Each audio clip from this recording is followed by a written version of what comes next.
오늘은 2021년 6월 1일부터 새롭게 시행하는 주택임대차 신고제에 관련된 영상을 준비해봤습니다.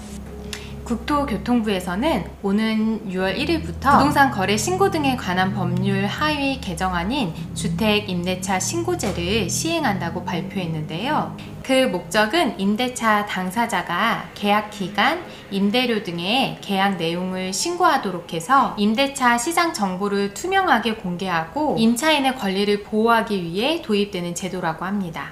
현재 신고 의무가 없었기 때문에 직방, 다방, 네이버 부동산과 같은 광고를 보고 시세를 파악하고 결정해야 했지만 신고제를 통해 현재 계약이 이루어진 실제 사례를 보고 투명하게 판단할 수 있는 데이터를 만든다는 건데요. 이와 더불어 임차인의 권리는 어떻게 보호하겠다는 건지 말씀을 드리도록 하겠습니다. 앞서 말씀드린 바와 같이 2021년 6월 1일부터 시행하게 됩니다. 주택임대차 신고 대상은 상대적으로 소액임대차 비중이 높은 도지역의 구는 신고 지역에서 제외하고 나머지 수도권 전역 및 광역시, 세종시, 시 지역이 대상이고 이곳에서 일어난 주택임대차 계약의 당사자인 임대인과 임차인은 모두 신고 의무를 가지게 됩니다. 그리고 이 주택임대차 신고지에서 보는 신고 의무 대상 주택은 상당히 넓게 보는데요. 일반 주택임대차는 물론이고 기숙사, 고시원, 공장 내 또는 상가 내에 있는 주택, 심지어 판잣집까지 주거용으로 사용하고 있다면 모두 해당된다고 보시면 됩니다.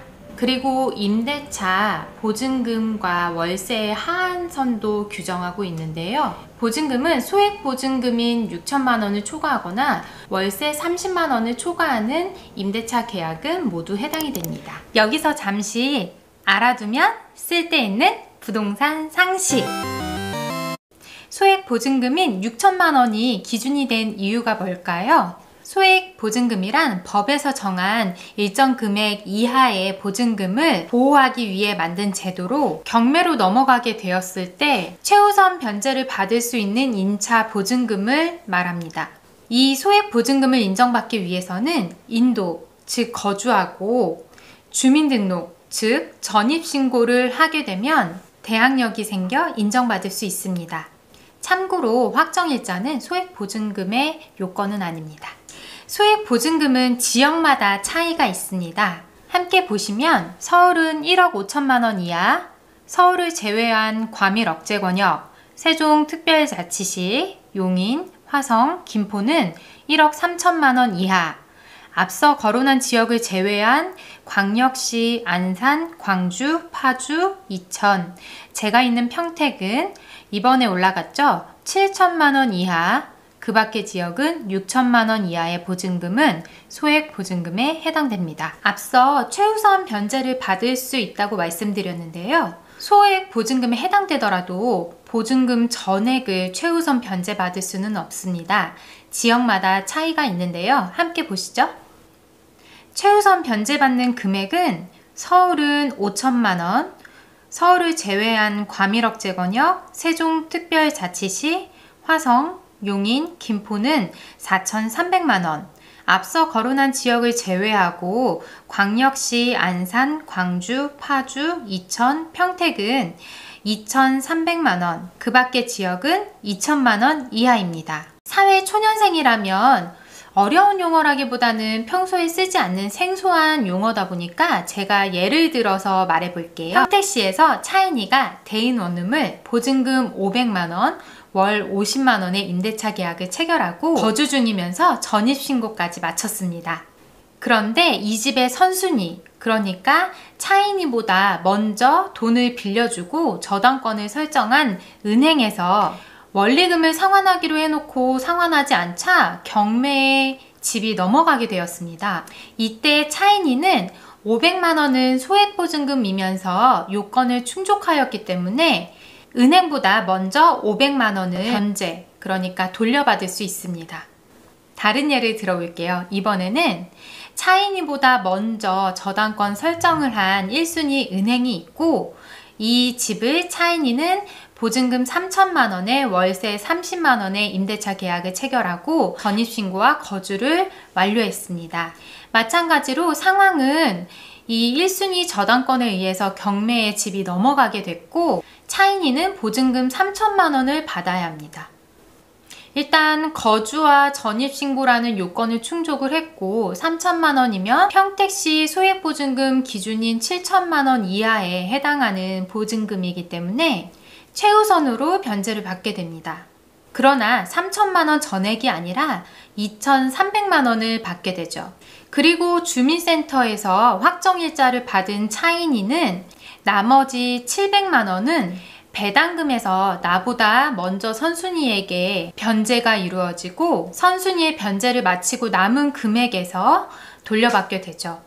만약에 남은 금액이 없다고 하면 이 700만 원은 보장받기 어려울 수 있습니다. 확정일자는 오늘 제가 얘기하는 내용의 뒷부분에도 나오기 때문에 혹시나 이 확정일자에 대해 정확하게 모르시는 분들을 위해서 한번 설명드리고 넘어가겠습니다. 확정일자란 임대차 계약을 하고 임대차 보증금에 대해서 제3자에게 대항력을 갖게 하기 위해 계약 체결 일자를 관련 기관에서 확인해 주는 것을 말합니다. 좀 더 풀어서 이야기하자면 임대인과 임차인이 계약을 하면 이건 둘의 계약 관계입니다. 이걸 은행과 같은 저당권자 등 제3자에게 대항을 하기 위해서 국가에서 공증을 해주는 것이라고 이해하면 됩니다. 보통 주민센터에서 전입신고와 함께 확정일자 도장을 받게 되죠. 이렇게 확정일자를 받고 전입신고를 한 날 기준으로 내 순위를 확정지을 수 있는 거죠. 내가 임대차에서 살던 집이 경매로 넘어가게 될 때 순위대로 변제받게 되는 것입니다.